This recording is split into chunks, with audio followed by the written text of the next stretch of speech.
نہ ہی تم میں سے کوئی کسی دوسرے کی غیبت کرے۔ اب غیبت کیا ہے؟ کسی شخص کی غیر موجودگی میں اس کی کوئی برائی بیان کرنا، یہ غیبت ہے۔ یہ ہے اس کی ٹیکنیکل ڈیفینیشن۔ لیکن یہاں بھی جان لیجئے ہر غیبت غلط نہیں ہے۔ بس اوقات ایسا ہوتا ہے کہ آپ کا کوئی بھائی ہے، وہ کہیں رشتہ کرنا چاہ رہا ہے اور وہاں کے بارے میں آپ کے پاس کوئی معلومات ہیں ایسی جو اس بیچارے کے علم میں نہیں ہے، اور آپ اسے بتاتے ہیں کہ بھائی وہاں یہ معاملہ ہے، ذرا سوچ لو، تو اس میں در حقیقت غیبت نہیں ہے، بلکہ یہ اپنے اس بھائی کو کسی برائی سے بچانے کی کوشش، اس میں اس کے ساتھ نصح اور خیر خواہی کا جذبہ ہے، نہ کہ ان کو بدنام کرنے کا جذبہ۔ اگر کوئی سبب ہے ہی نہیں اور آپ بیان کر رہے ہیں تو یہ غیبت ہے۔ لیکن اگر معاملہ اس طرح کا ہے تو ظاہر بات ہے اسی طریقے سے کوئی کسی قوم کے رہنما ہیں اور بڑی شخصیتیں ہیں، اب ان کے بارے میں یہ ہے کہ پبلک میں اگر آپ کو ان پر تنقید کرنی پڑے تو اس کے اندر بھی دیکھا جائے گا کہ وہاں اس کا ہونا ضروری نہیں ہے، وہ تنقید جو ہے آپ ملک اور قوم کی مصلحت میں کر رہے ہیں۔ تو گویا کہ اس طریقے سے غیبت کی ہر شکل جو ہے وہ حرام نہیں ہے۔ البتہ ایک خیال لوگوں کو بڑا غلط ہے، اور وہ میں ایک حدیث کے حوالے سے اس کا ازالہ کر دینا چاہتا ہوں۔ یہ حضور سے سوال کیا گیا کہ پوچھا گیا کہ غیبت کیا ہے۔ یہ حدیث ہے، مسلم شریف میں بھی ہے، ابو داؤد میں بھی ہے، ترمذی میں ہے، نسائی میں ہے، یہ حضرت ابو ہریرہ رضی اللہ تعالی عنہ سے۔ اور امام مالک نے ایسی ایک حدیث جو ہے موطا میں مطلب بن عبداللہ سے جو ہے روایت کی ہے۔ حضور سے پوچھا گیا کہ غیبت کیا ہے، آپ نے فرمایا ذکرو کا اخاک بما یکرہ، تمہارا اپنے بھائی کا تذکرہ کرنا کسی ایسے اعتبار سے جو اسے ناپسند ہو۔ اگر اس کے سامنے کرو گے اسے ناپسند ہوگا، اس کے علم میں آئے گا کہ میرے بارے میں یہ بات کہی گئی ہے تو اسے ناپسند ہوگی۔ ایسی بات کا اس کی غیر موجودگی میں بیان کرنا۔ اب قیلا کہا گیا، سوال کیا گیا، افرأیتا کہ حضور آپ ذرا غور کیجئے، ان کان فی اخی ما اقول، اگر میرے بھائی میں وہ شے واقعتاً موجود ہے جو میں کہہ رہا ہوں تو کیا اس صورت میں بھی غیبت ہوگی؟ قال، فرمایا حضور نے، غور سے سنیے، ان کان فیہ ما تقول فقد اغتبت ہو، اگر تو اس میں وہ برائی ہے جو تم کہہ رہے تو تم نے غیبت کی، وَإِن لَمْ يَكُنْ فِيهِ، اور اگر نہیں ہے اس میں وہ شے اور تم پھر بھی کہہ رہے ہو ما تقول فقد بہتہ، تو تم نے اس پر بہتان لگایا ہے، یہ تو دوہرا جرم ہو گیا۔ اس میں کوئی خرابی نہیں ہے، برائی نہیں ہے اور آپ بیان کر رہے ہیں تو یہ تو بہتان ہے۔ البتہ کسی میں کوئی برائی ہے، خرابی ہے، نقص ہے تو یہ در حقیقت جو ہے آپ کا اس کی غیر موجودگی میں بیان کرنا یہ غیبت ہے۔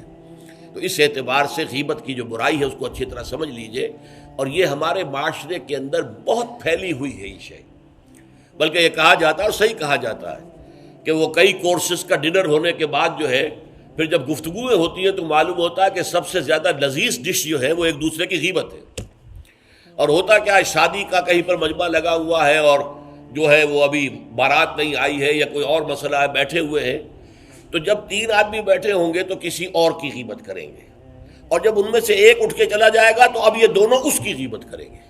یہ ہمارے معاشرے کا عام رخ ہے، یہ ہمارا جو ہے یہ گویا کہ سب سے زیادہ ڈیلیشس ڈش جو ہے وہ غیبت ہے۔ تو اس کے لیے شدت کے ساتھ روکا گیا، اور اس کے لیے جو پھر تمثیل دی گئی ہے، اَيُحِبُّ أَحَدُكُم أَن يَأْكُلَ لَحْمَ أَخِيهِ مَيْتًا فَكَرِهْتُمُوهُ، کیا تم میں سے کوئی شخص اسے پسند کرے گا کہ وہ اپنے مردہ بھائی کا گوشت کھائے؟ تو اس پر تو تمہیں گھن آ گئی، تمہیں بہت برا لگا۔ کوئی شخص گوارا کرے گا کہ اپنے مردہ بھائی کا گوشت کھائے؟ لیکن سوچئے کہ ایسی تمثیل کیوں دی گئی؟ یہ اللہ کا کلام ہے، بغیر کسی ربط کے تمثیل اور تشبیہ جو ہوتی ہے کسی ربط کی بنیاد پر ہوتی ہے نا، ورنہ تشبیہ اور تمثیل کا فائدہ کیا ہوا؟ ربط کیا ہے؟ جیسے ایک مردہ اپنے دفاع پر کے قابل نہیں ہے، آپ ادھر سے بوٹی کاٹ لیجئے، ادھر سے بوٹی کاٹ لیجئے، پڑا مردہ ہے، آپ پوری اختیار کے ساتھ جہاں سے چاہیں اس کی بوٹی اڑا لیں۔ اگر وہ زندہ ہو تو وہ ہاتھ لگانے دے گا آپ کو جسم کے اپنے کسی حصے پر۔ بعین ہی یہ معاملہ ہے، آپ کا بھائی موجود نہیں ہے اور آپ اس کی عزت پر حملہ کر رہے ہیں، مانوی شخصیت پر حملہ ہے۔ اس جسم کی نسبت مانوی شخصیت زیادہ قیمتی ہے، زیادہ اہم ہے۔ آپ اس کی مانوی شخصیت پر، اس کی عزت پر حملہ کر رہے ہیں، اور وہ قادر نہیں ہے دفاع کرنے پر۔ اگر وہ ہوتا اور بات کرتے، اور یہ چیز پسندیدہ ہے، اگر آپ پبلک کے اندر اس کے منہ پر کہیے بات تو معلوم ہوگا بلکہ اس میں جو پسندیدہ ترین بات ہے وہ یہ ہے کہ کسی بھائی کا کوئی عیب ہے، علیحدگی میں جا کر بتاؤ، بھائی تمہارے اندر مجھے یہ نقص نظر آ رہا ہے، برا نہ ماننا، میں نے تمہاری اصلاح کے لیے کہا ہے، مجھے تم سے کوئی قد نہیں ہے، دشمنی نہیں ہے۔ یہ نہایت پسندیدہ بات ہے۔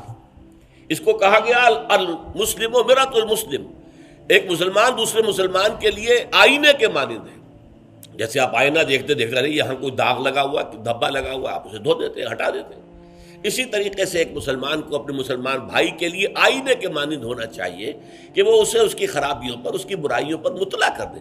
لیکن یہ اطلاع جو ہے یہ ہوگی خلوص کی بنیاد پر، خیر خواہی کی بنیاد پر، اسے ذلیل کرنے کے لیے نہیں، اسے بدنام کرنے کے لیے نہیں، بلکہ یہ کہ اس کے سامنے علیحدگی میں، تنہائی میں بات کی جا رہی ہے۔